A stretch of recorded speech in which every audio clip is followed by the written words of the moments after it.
Hello friends, आज हम लोग जान रहे हैं टॉप 12 इंपोर्टेंट क्वेश्चंस आंसर करने। साइंस का चैप्टर 1 रासायनिक अभिक्रिया एवं समीकरण का टॉप 12 इंपोर्टेंट क्वेश्चन आंसर करने हम लोग जा रहे हैं। आप सभी इस सारे क्वेश्चन जो मैं भी करवाऊंगा ये एग्जाम में बहुत बार पूछे गए क्वेश्चंस हैं और संभावनाएं हैं इस सारे क्वेश्चन में से बहुत सारे क्वेश्चंस आपको इस साल एग्जाम में देखने को मिलेंगे, इसीलिए इसको अच्छे से समझना है। और ये सभी एनसीईआरटी के क्वेश्चन आंसर हैं जो कि बहुत ही महत्व रखते हैं क्लास 10th मतलब बिहार बोर्ड के एग्जाम के लिए। तो पहला क्वेश्चन आप देख रहे हो, क्या देख रहे हो? कॉपर सल्फेट के विलयन में लोहे का एक टुकड़ा डाल देने पर, है ना, विलयन का रंग क्यों बदल जाता है? हम सभी जानते हैं कि कॉपर सल्फेट का जो विलयन होता है उसका रंग कैसा होता है? नीले रंग का। और जब उसके अंदर जो है क्या करते हैं, लोहे के टुकड़े को डालते हैं तो हल्का भूरे रंग का हो जाता है कि नहीं? और विलयन का रंग कैसा हो जाता है? थोड़ा हरे रंग का हो जाता है, क्योंकि फेरस सल्फेट का विलयन में बदल जाता है। तो यहाँ पर देखिए इसका आंसर आपको कैसे लिखना है। तो क्वेश्चन क्या देखा आपने? कॉपर सल्फेट के विलयन में लोहे का एक टुकड़ा डाल देने पर विलयन का रंग क्यों बदल जाता है? तो आप सभी जानते हो जब लोहे की कील को कॉपर सल्फेट के विलयन में डुबोया जाता है तो वह भूरे रंग का हो जाता है। लोहा कॉपर सल्फेट के घोल में से कॉपर को विस्थापित कर देता है। और इसकी रासायनिक अभिक्रिया आप सभी जानते हैं, कॉपर जो है CuSO4, है ना, जब ये Fe से अभिक्रिया करेगा तो अभी Fe आयरन जो है क्या है, ज्यादा अभिक्रियाशील है, कॉपर कम अभिक्रियाशील है। तो इस अभिक्रिया में क्या होता है, ये प्रायः विस्थापन अभिक्रिया है। जब कोई अभिक्रियाशील तत्व अपने से कम क्रियाशील तत्व के उसके ही यौगिक से विस्थापित कर देता है, ठीक है। जब अधिक क्रियाशील तत्व अपने से कम क्रियाशील तत्व के उसके ही क्या कर देता है, यौगिक से उसको विस्थापित कर देता है, ऐसे अभिक्रिया को विस्थापन अभिक्रिया कहते हैं। तो यहाँ पे क्या हो जाता है, FeSO4 बन जाता है, फेरस सल्फेट बन जाता है और कॉपर यहाँ विस्थापित हो जाता है। यहाँ पे ये क्या हो जाता है, हल्का भूरे रंग का हो जाता है। विलयन का रंग थोड़ा सा क्या हो जाता है, बदल जाता है, ठीक है, फीका हो जाता है। तो अगर एग्जाम में आपसे पूछा जाता है इस तरह से अगर लिख देते हो, साथ में समीकरण को लिख देते हो, तो पूरे संभावनाएं आपको जितने नंबर में पूछे जाएंगे वो आपको पूरे नंबर मिलेंगे। हम उम्मीद करते हैं आप इस क्वेश्चंस का आंसर अच्छे से समझ पाए होंगे, क्वेश्चन को समझ पाए होंगे। ये मोस्ट VVI क्वेश्चन है, इसको इतने हल्के में नहीं लीजिएगा, है ना। यहाँ पे मैं इसको 5 स्टार लगा देता हूँ। चलिए अगले क्वेश्चन को हम लोग देखते हैं। तो अगला क्वेश्चन आप क्या देख रहे हो? आप देख रहे हो वायु में जलाने से पहले मैग्नीशियम रिबन को साफ क्यों किया जाता है? मोस्ट MBVI क्वेश्चन है, ये भी बहुत ही महत्वपूर्ण क्वेश्चन है। ये सारे क्वेश्चन रिपीटेड क्वेश्चन है, बार बार पूछे जाने वाले क्वेश्चन है, ठीक है, इसलिए इसको इतने हल्के में नहीं लीजिए। वायु में जलाने से पहले मैग्नीशियम रिबन को साफ क्यों किया जाता है? तो हम सभी जानते हैं, यदि है कि नहीं, मैग्नीशियम रिबन नम वायु के संपर्क में रहता है, यदि मैग्नीशियम रिबन नम वायु के संपर्क में रहता है तो क्या होता है, तो उस पर सफेद रंग की मैग्नीशियम ऑक्साइड की परत जम जाती है। यह परत मैग्नीशियम के जलने में अवरोध पैदा करती है कि नहीं, इसीलिए मैग्नीशियम रिबन को पहले रेगमाल से साफ किया जाता है। और मैग्नीशियम रिबन जो है ये हवा में संपर्क होता है और दहन हो जाता है, बन जाता है मैग्नीशियम ऑक्साइड का अवक्षेप बन जाता है सफेद रंग का, है कि नहीं, हमने चैप्टर के अंदर पढ़ा है। तो वायु में जलाने से पहले मैग्नीशियम रिबन को साफ क्यों किया जाता है? अगर एग्जाम में पूछा जाता है तो ये 3 नंबर में पूछा जाएगा। तो हम उम्मीद करते हैं अगर पूछा जाएगा, है कि नहीं, अभी के बाद जो आप एग्जाम में देने जा रहे हो, ठीक है, तो वहां पे आप आसानी से इसका आंसर लिख पाओगे। तो बहुत बड़ा ये क्वेश्चन नहीं है, कॉन्सेप्ट की बात है, आपको समझ में आ गया होगा। चलिए आगे क्वेश्चन को हम तो देखते हैं। ये दूसरा क्वेश्चन है, तीसरे नंबर के क्वेश्चन को हम लोग देखते हैं। अगला क्वेश्चन 3 नंबर का क्वेश्चन आप क्या देख रहे हो? प्रतिस्थापन अभिक्रिया क्या है, उदाहरण दें। बहुत ही इंपॉर्टेंट, मैंने ये जो जितने क्वेश्चंस लाए हैं ये बहुत इंपॉर्टेंट क्वेश्चन है, इसको हल्के में नहीं लीजिएगा। बार बार कह रहे हैं ये सारे क्वेश्चंस आपको रटा होना चाहिए, समझ में होना चाहिए, ये एग्जाम में पूछे जाते हैं, है ना। तो प्रतिस्थापन अभिक्रिया, तो ये जो प्रतिस्थापन अभिक्रिया है उदाहरण दे करके समझाने के लिए बोला है। तो वह रासायनिक अभिक्रिया जिसमें अधिक अभिक्रियाशील धातु, है ना, अपने से कम अभिक्रियाशील धातु को यौगिक से के विलयन, उसके यौगिक के विलयन से, है ना, या गलित अवस्था में विस्थापित कर देता है। मतलब वह रासायनिक अभिक्रिया जिसमें अधिक अभिक्रियाशील धातु या तत्व अपने से कम अभिक्रियाशील धातु या तत्व को उसके ही यौगिक के विलयन से गलित अवस्था में विस्थापित कर देता है, उसे हम क्या कहते हैं? प्रतिस्थापन अभिक्रिया कहते हैं। क्या कहते हैं? प्रतिस्थापन अभिक्रिया, ठीक है, याद रहेगा। जैसे कि आप क्या देख रहे हो, यहाँ आयरन है, CuSO4 है, ये कम क्रियाशील है, ये अधिक क्रियाशील है, इसके ही यौगिक से इसको विस्थापित कर दिया और बना दिया FeSO4। इस रासायनिक अभिक्रिया में Fe जो कि अधिक अभिक्रियाशील है Cu की अपेक्षा, उसे विस्थापित कर उसके स्थान पर स्वयं को प्रतिस्थापित कर रहा है। अगर इस तरह से आप अगर एग्जाम में लिख देते हो तो आपको फुल मार्क्स जो है इसके मिलेंगे। ठीक है, ये भी बहुत मान के चलो इंपॉर्टेंट क्वेश्चन है। ठीक है, 5 स्टार रेटिंग इसका मैंने कर दिया है, तो ये ध्यान रखेंगे, इंपॉर्टेंट क्वेश्चन है। अगर इस तरह से लिख देते हो तो आपके एग्जाम में 5 के 5 नंबर में अगर ये पूछते हैं तो मिल जाएंगे। तो चलिए नेक्स्ट क्वेश्चन को हम लोग देखते हैं। तो अगला प्रश्न आप लोग क्या देख पा रहे हैं, वियोजन अभिक्रिया से आप क्या समझते हैं। तो हम सभी ने वियोजन अभिक्रिया को समझा था, डेफिनेशन एग्जाम में अगर पूछा जाता है तो हम आसानी से लिख सकते हैं, क्योंकि क्लास के अंदर मैंने इसको अच्छे तरीके से समझाया था। तो देखिए, वियोजन अभिक्रिया की अगर बात करें, जिस रासायनिक अभिक्रिया में एक यौगिक टूटकर 2 या 2 से अधिक सरल पदार्थ में बदल जाता है उसे वियोजन अभिक्रिया कहते हैं।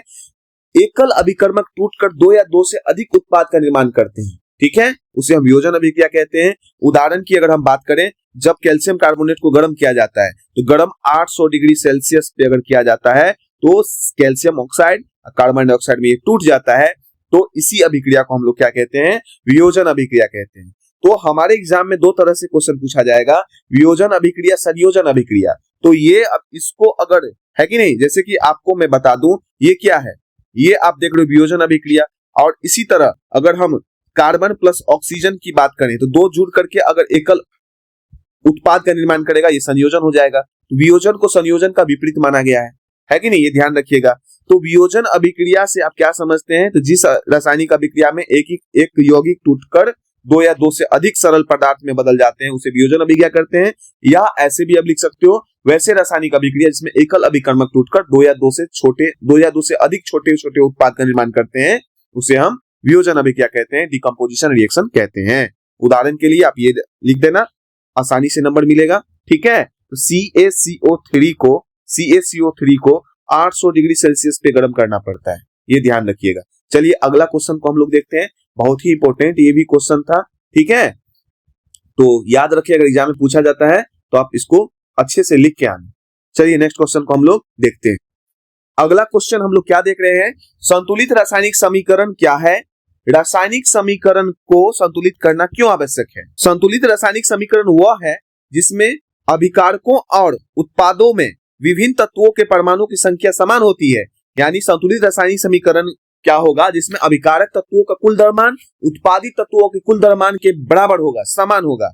रासायनिक अभिक्रियाओं में द्रव्यमान के संरक्षण के नियम, तो पहले जो आप देख रहे हो संतुलित रासायनिक समीकरण क्या है, तो संतुलित रासायनिक समीकरण वह है जिसमें अभिकारकों और उत्पादों में विभिन्न तत्वों के परमाणु की संख्या समान होती है। और रासायनिक समीकरण को संतुलित करना क्यों आवश्यक है, इसके लिए आप ये लिख सकते हो, रासायनिक अभिक्रियाओं में द्रव्यमान के संरक्षण के नियम को संतुष्ट करने के लिए रासायनिक समीकरण को संतुलित होना चाहिए। उदाहरण के लिए आप देख रहे हो यहाँ पे 2 हाइड्रोजन था, क्योंकि H2 प्लस O2 क्या बनाता है, H2O बनाता है। ठीक है, तो यहाँ पे H2 तो ठीक था, O2 यहाँ एक ऑक्सीजन है, तो यहाँ 2 लगा देने से ऑक्सीजन 2 हो गया, यहाँ 2 लगाने से हाइड्रोजन 4 हो गया। तो ये समीकरण क्या हो गए, इक्वल हो गए, समान हो गए। ठीक है, बैलेंस हो गए, संतुलित हो गए। ये बातें आपको समझ में आया होगा, क्योंकि यहाँ पर हाइड्रोजन ऑक्सीजन अभिकारक तत्व है, इसके कुल द्रव्यमान उत्पाद तत्वों के कुल द्रव्यमान के यहाँ पर बराबर हो गया। तो रासायनिक समीकरण को संतुलित करना क्यों आवश्यक है, आप समझ गए होंगे। ये भी बहुत इंपॉर्टेंट क्वेश्चन है। ठीक है, ये जितने क्वेश्चन हैं ये मैंने सेलेक्ट करके लाया है, और आपके एग्जाम में इसमें से कोई ना कोई 2-3 क्वेश्चन आपको देखने को मिलेगा। ठीक है, चलिए अगले क्वेश्चन को हम लोग देखते हैं। नेक्स्ट क्वेश्चन आप क्या देख रहे हो, अवक्षेपण अभिक्रिया से आप क्या समझते हैं, उदाहरण देकर समझाएं। मैंने क्लास के अंदर आपको बताया था द्विविस्थापन अभिक्रिया का 2 समीकरण आपको हमने समझाया था। एक था लेड नाइट्रेट और पोटासियम आयोडाइड, वहां पे आपने क्या देखा था, लेड आयोडाइड बना था और पोटासियम नाइट्रेट बना था। तो लेड आयोडाइड क्या बना था, अवक्षेप के रूप में बना था। यहाँ पर आपको हम बता दें, पहले आप देखिए अवक्षेपण अभिक्रिया से आप क्या समझते हैं, जब 2 विलयनों को मिलाया जाता है, जब 2 विलयनों को मिलाया जाता है, आपने वहां देखा था रंग में परिवर्तन हुआ था, Pb into NO3 का होल ट्वाइस प्लस Ki। इसको जब हमने पोटासियम आयोडाइड का अभिक्रिया करवाया था तो क्या हुआ था, रंग में परिवर्तन हुआ था। ठीक है, एनसीईआरटी का सेकंड पेज का रासायनिक अभिक्रिया के, वहां पे ये एग्जाम्पल दिए गए हैं रंग में परिवर्तन वाले में। तो वहां हमने देखा था विलियन दिया था। तो जब दो विलियनों को मिलाया जाता है और उनकी अभिक्रियाएं से श्वेत रंग के एक पदार्थ का निर्माण होता है जो जल में अविलेय है। वहां भी श्वेत रंग का जो है लेड आयोडाइड बना था, ये जल में क्या है, अविलेय है। तो इस अविलेय पदार्थ के अवक्षेप कहते हैं। क्या कहते हैं? इस अविलेय पदार्थ को क्या कहते हैं? अवक्षेप कहते हैं। जिस अभिक्रिया में अवक्षेप का निर्माण होता है उसे अवक्षेपन अभिक्रिया कहते हैं। तो यहाँ पे आप देख पा रहे हो, यहाँ पे अवक्षेप BaSO4 बेरियम सल्फेट जो है ये अवक्षेप के रूप में रखिएगा। ये क्या है? अवक्षेप है। तो ये ध्यान रखिएगा, बेरियम सल्फेट क्या है? अवक्षेप है, ध्यान रखेंगे। तो ये अभिक्रियाएं क्या है? प्रायः द्विविस्थापन अभिक्रिया के भी उदाहरण है, डबल डिस्प्लेसमेंट रिएक्शन के भी उदाहरण है। अब प्रायः यहाँ पे अवक्षेप का निर्माण होता है। तो अवक्षेप निर्माण के अवक्षेपन अभिक्रिया से आप क्या समझते हैं? उदाहरण देकर समझाएं। अगर पूछ देगा आपसे तो आप इस तरह से लिख करके समझा सकते हो एग्जाम में, आपको फुल मार्क्स मिल जाएंगे। चलिए अगले क्वेश्चन को हम लोग देखते हैं। अगला क्वेश्चन क्या देख रहे हैं? लोहे की वस्तुओं को हम पेंट क्यों करते हैं? बहुत इंपॉर्टेंट क्वेश्चन है। लोहे की वस्तु को हम पेंट क्यों करते हैं? तो अगर इस तरह से क्वेश्चन पूछा जाता है आप क्या लिखोगे? लोहे की वस्तु हवा एवं आर्द्रता मतलब नम्न उष्ण जलवायु को आर्द्रता कहते हैं। नम्न उष्ण जलवायु को आर्द्रता कहते हैं। लोहे की वस्तु हवा एवं आर्द्रता के संपर्क में आकर संक्षारित हो जाती है। अतः पेंट करने पर लोहे की सतह हवा या नमी आर्द्रता के प्रत्यक्ष संपर्क में नहीं रहती, जिसके कारण संक्षारण जंग लगना नहीं हो पाता। इस तरह लोहा पेंट करने पर क्षतिग्रस्त नहीं होता है, उसका संक्षारण नहीं होता है। इस तरह से आप लिख दोगे तो क्या होगा? आपको पूरे नंबर मिल जाएंगे। 2 नंबर में ये क्वेश्चन पूछ सकता है तो आपको पूरे नंबर आपको इसके मिल सकते हैं। चलिए अगले क्वेश्चन को हम लोग देखते हैं। अगला क्वेश्चन आप क्या देख रहे हो? देख रहे हो तेल एवं वसा युक्त खाद्य पदार्थों को नाइट्रोजन से प्रभावित क्यों किया जाता है? तेल एवं वसा युक्त खाद्य पदार्थों को नाइट्रोजन से प्रभावित क्यों किया जाता है? तो इसका उत्तर आप क्या लिखोगे? तेल एवं वसा युक्त खाद्य पदार्थों को नाइट्रोजन से इसलिए प्रभावित किया जाता है क्योंकि इन पदार्थ का गंध एवं स्वाद उपचयित होने के कारण बदल जाता है। नाइट्रोजन एवं एक प्रति ऑक्सीकारक है जो इन पदार्थों को उपचयित को क्या कहते हैं? ऑक्सीकृत होने से बचाता है। अतः तेल एवं वसायुक्त खाद्य पदार्थ की विकृत गंधिता नहीं हो पाती है। इस तरह वसायुक्त पदार्थ जैसे चिप्स खराब नहीं होते हैं। आप देखते हो कुरकुरे चिप्स है कि नहीं, इत्यादि पैकेटों में क्या होता है? गैस भरा होता है, नाइट्रोजन गैस होता है कि नहीं? तो तेल एवं वसायुक्त खाद्य पदार्थ को नाइट्रोजन से इसलिए प्रभावित किया जाता है, आप ध्यान रखना, क्योंकि इन पदार्थों का गंध एवं स्वाद उपचयित होने के कारण बदल जाता है। अगर वो हवा में रहेंगे तो ऑक्सीजन सभी के करके क्या हो जाएंगे? उपचयित हो जाएंगे, गंध हो जाएंगे, विकृत गंधता हो जाएगा उसके अंदर। तो नाइट्रोजन एक प्रति ऑक्सीकारक है जो इन पदार्थों को उपचयित ऑक्सीकृत होने से बचाता है। अतः तेल एवं वसायुक्त खाद्य पदार्थ की विकृत गंधता नहीं हो पाती है। इस तरह वसायुक्त पदार्थ जैसे चिप्स, कुरकुरे इत्यादि जो आप खाते हो ना पैकेट बंद, तो उस समय नाइट्रोजन गैस ही भरा होता है। और इसके बारे में विवरण के साथ मैंने क्लास के अंदर बताया था, वर्णन करके बताया था, ठीक है, एग्जाम्पल देके बताया था। तो बहुत बड़ा ये क्वेश्चन नहीं है, बस समझना है कॉन्सेप्ट, तो आपको समझ में आ गया होगा। अगर एग्जाम में पूछता है तो आप इसके आसानी से आंसर कर सकते हो। चलिए अगले क्वेश्चन को हम लोग देखते हैं। अगला क्वेश्चन क्या देख रहे हो? निम्न पदों का वर्णन कीजिए तथा प्रत्येक का एक एक उदाहरण दीजिए। पहला है संक्षारण, दूसरा है विकृत गंधिता, ठीक है। तो यहाँ पर ये बता दें आपको, ये जो क्वेश्चन है ये बहुत इंपॉर्टेंट क्वेश्चन है। यहाँ से संक्षारण या विकृत गंधिता में से या तो दोनों पूछ देता है या तो सिंगल आपसे एग्जाम में देखने को मिलेगा, पूछ देगा। तो पहले हम लोग पढ़ते हैं संक्षारण को। आइए देखिए, तो संक्षारण, तो उत्तर ए जो है, संक्षारण जब कोई धातु वायुमंडल में उपस्थित आर्द्रता एवं अम्ल के संपर्क में आती है तो उसके सतहों पर क्या होता है? एक परत चढ़ जाती है। इस प्रक्रिया को संक्षारण कहते हैं, याद रखेंगे। जब लोहे का संक्षारण होता है तो उसे जंग लगना कहते हैं। जब लोहे का संक्षारण होता है उसे क्या कहते हैं? जंग लगना कहते हैं। तो पहले चैप्टर में पहले पेज पे ये बताए थे हमने।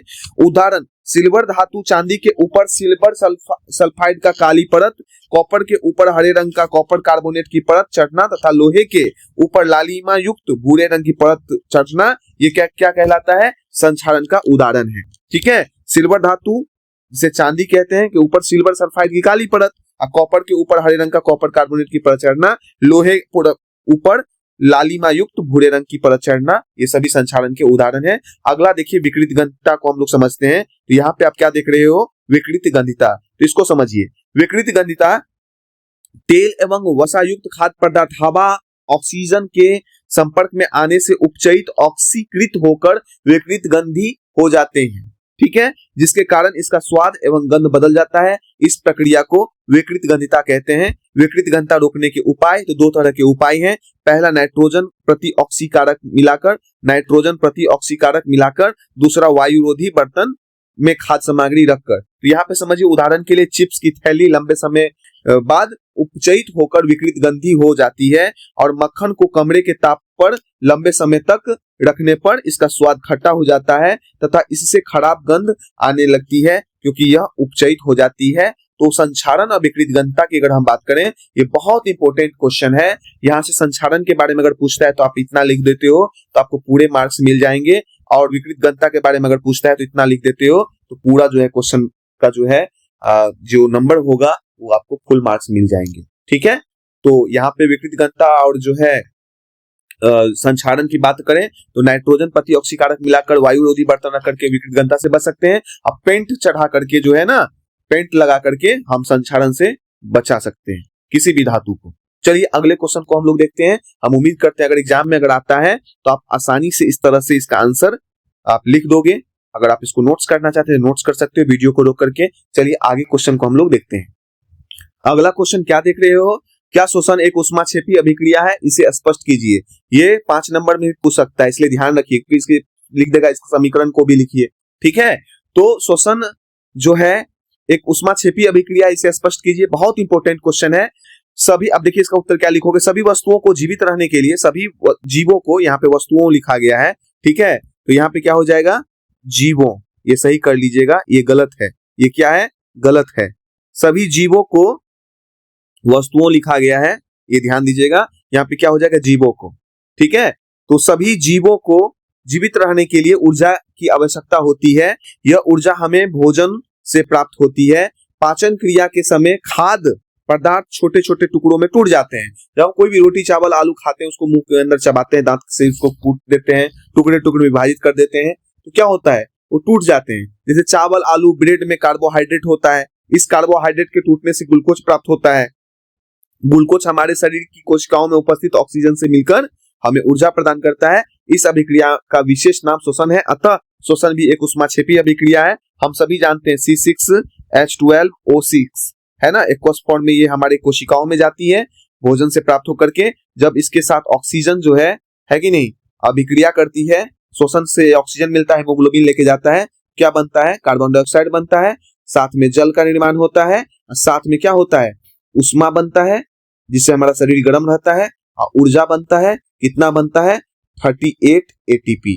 ये तो मैंने आपको क्लास के अंदर बताया था। और ये क्या है, इंपॉर्टेंट समीकरण है, ये ध्यान रखिएगा, बहुत ही महत्वपूर्ण समीकरण है, याद रखिएगा। अगर इस तरह का क्वेश्चन अगर आपसे एग्जाम में पूछा जाता है तो आप इसमें ये समीकरण लिख करके समझा सकते हो। तो हम उम्मीद करते हैं आप इसको जो है अच्छे से समझ पाए होंगे। अगले क्वेश्चन को हम लोग देखते हैं। नेक्स्ट क्वेश्चन क्या देख रहे हो, बहुत इंपॉर्टेंट क्वेश्चन है, सभी इंपॉर्टेंट है। बुझे हुए चूने के विलयन का उपयोग दीवारों की सफेदी करने में क्यों किया जाता है। बुझे हुए चूने के विलयन का उपयोग दीवारों की सफेदी करने में क्यों किया जाता है, तो हम सभी जानते हैं कैल्शियम हाइड्रोक्साइड। यहाँ पे ध्यान देना, क्या होता है, कैल्शियम हाइड्रोक्साइड Ca(OH) का होल ट्वाइस है कि नहीं। इसका जब हम CaO को देखिए, यहाँ पर CaO को जब हम लोग H2O में डालते हैं तो क्या बनता है, Ca(OH) का होल ट्वाइस। को पानी डाल देते हैं तो कैल्शियम हाइड्रोक्साइड बनता है। बिना बुझा हुआ, ये याद रखना, ये क्या है, बिना बुझा हुआ चूना। ये क्या है, बुझा हुआ चूना, ये ध्यान रखिएगा। ये CaO कैल्शियम ऑक्साइड बुझा हुआ चूना है या बिना बुझा हुआ चूना है, तो ये है बिना बुझा हुआ चूना, ये है बुझा हुआ चूना। तो CaO(H) का होल ट्वाइस, ठीक है। आप ध्यान दो, पहले क्वेश्चन में का आंसर क्या है, फिर इसको मैं समझाता हूं अच्छे तरीके से, इसको हम आपको समझाएंगे। तो यहाँ ध्यान दीजिए, कैल्शियम हाइड्रोक्साइड वायु में उपस्थित कार्बन डाइऑक्साइड के साथ धीमी गति से अभिक्रिया करके दीवारों पर कैल्शियम कार्बोनेट की एक पतली परत बना देती है। सफेदी करने के 2-3 दिन बाद कैल्शियम कार्बोनेट का निर्माण होता है और इससे दीवारों पर चमक आ जाती है। यही कारण है कि बुझे हुए चूने का विलयन का उपयोग दीवार पर सफेदी करने में किया जाता है। तो हम सभी जानते हैं इस शोषण का जो है कैसे CO2 हमारे शोषण में निकलता है, उसको भी जांच हम कैल्शियम हाइड्रोक्साइड के विलयन से किए थे। तो यहाँ पे क्या होता है कि जब हम दीवारों को पेंट करते हैं तो चूना में जो है पानी डालते हैं तो क्या बन जाता है, Ca(H) का होल टू एस बुझा हुआ चूना होता है। इसको जब इसी चूना को जब हम दीवार पे सफेदी करते हैं तो तुरंत इसके जो है ना तुरंत में क्या होता है, सफेदी आपको देखने को नहीं मिलेगा। जब ये वायुमंडल में, क्योंकि कार्बन डाइऑक्साइड जो हम शोषण छोड़ते हैं तो वहां तो तुरंत देखने को मिल जाता है आपको कि वो सफेदी हो गया, उजला हो गया, वो सफेद हो गया, कलर का दूधिया पानी हो गया। लेकिन यहाँ पे क्या होता है, 2-3 दिन के बाद CO2 से अभिक्रिया करते करते करते ये CaCO3 संगमरमर का निर्माण कर देता है, कैल्शियम कार्बोनेट का निर्माण कर देता है। ये ध्यान रखिएगा आप, अगर आपके एग्जाम में ये पूछे जाते हैं तो आप इसके इस तरह से अगर आप समीकरण के साथ लिख देते हैं तो फुल मार्क्स आपको मिल जाएंगे। तो उम्मीद करते हैं आप इसको समझ पाए होंगे। चलिए लास्ट क्वेश्चन को हम लोग देख, अगला क्वेश्चन आप क्या देख रहे हो, रासायनिक अभिक्रिया से आप क्या समझते हैं। तो जब कोई रासायनिक परिवर्तन होता है तो हम कहते हैं कि रासायनिक अभिक्रिया हुई है। जैसे भोजन का पकना, अंगूर का किण्वन तथा श्वास लेना, ये सभी क्रियाएं रासायनिक अभिक्रिया के कारण संपन्न होते हैं। दूध का फटना, लोहे के अंदर जंग का लगना, है ना, ये सभी क्या है, लोहे खाने का पकना, अंगूर का किण्वन होना, दही का जमना, दूध से दही का जमना, दूध का फटना, है कि नहीं, श्वसन, ये सभी क्या है, रासायनिक अभिक्रिया के उदाहरण है। रासायनिक अभिक्रिया से आप क्या समझते हैं, जब कोई रासायनिक परिवर्तन होती है तो हम कहते हैं कि रासायनिक अभिक्रिया हुई है। जैसे भोजन पकना, अंगूर का किण्वन तथा सांस लेना आदि, ये सभी क्रियाएं रासायनिक अभिक्रिया के क्या है, कारण संपन्न होती है। तो हम उम्मीद करते हैं आप सभी 12 क्वेश्चन को समझे होंगे और भी बहुत इंपॉर्टेंट महत्वपूर्ण चैप्टर बाय चैप्टर क्वेश्चन हम लाते रहेंगे। भारत में राष्ट्रवाद के जो है दीर्घोत्तरीय क्वेश्चन जो है हम बहुत जल्द डालने वाले हैं। संडे को हम उम्मीद करते हैं कि आप सभी के बीच जो है भारत में राष्ट्रवाद के इंपॉर्टेंट जो भी दीर्घोत्तरीय क्वेश्चन बनने की संभावनाएं हैं वो मैं सभी करवा दूंगा। तो आप लोग इसको अच्छे से समझे होंगे।